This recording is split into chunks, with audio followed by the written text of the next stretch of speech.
İslam programı ve hedefi alemlerin Rabbi tarafından tayin ve tespit edilmiş cihanşemil bir eğitim nizamıdır.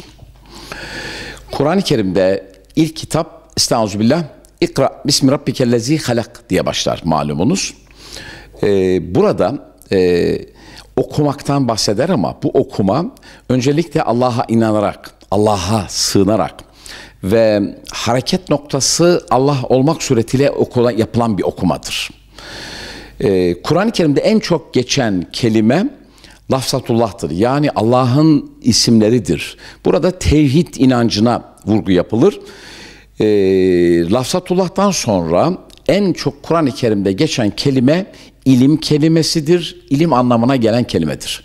Bu da bizim biraz önce dediğimiz İslam'ın ilime, öğrenmeye, okumaya verdiği önemi göstermesi bakımından son derece önemlidir. Sevgililer sevgilisi Hz. Muhammed Mustafa sallallahu aleyhi ve sellem Mekke'den Medine'ye hicret ettiğinde hemen ilk önemli icraatlar arasında insanların okumasını, öğrenmesini sağlamıştır. Mesela Bedir Savaşı'nda esir alınan kişileri her bir esirin 10 kişiyi okuma yazma öğretmesi suretiyle serbest bırakmıştır. Yani o devir için okumaya, yazmaya, öğrenmeye verdiği önem açısından son derece önemlidir. Kur'an-ı Kerim'de zaten karanlıkla aydınlık bir olur mu der ki burada aydınlığı anlatır. Aydınlığın önemli olduğu bildirilir. Bilenlerle bilmeyenler bir olur mu der. Kul hel yestevillezine ya'lemune vellezine la ya'lemun. Hiç bilenlerle bilmeyenler bir olur mu? Aslında bu sorunun cevabı içinde gizlidir. Mevcuttur. Yani bilenlerle bilmeyenler bir olmaz. Bilenler üstündür diye ifade edilir.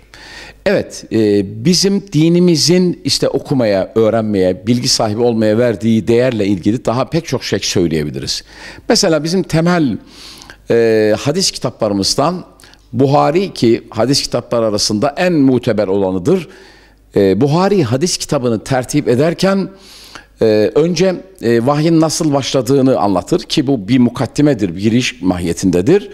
Sonra iman bahsi vardır ve ilimle devam eder. Yani bu ilme verilen, öğrenmeye verilen değer açısından son derece önemlidir.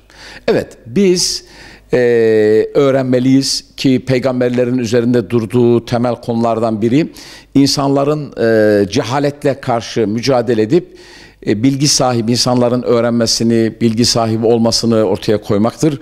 Zaten insanın kendine karşı görevleri arasında da öğrenmesi, bilgi sahibi olması, batıl inançtan, hurafeden, yalan yanlış bilgilerden arınarak doğru bilgiye ulaşması önemlidir.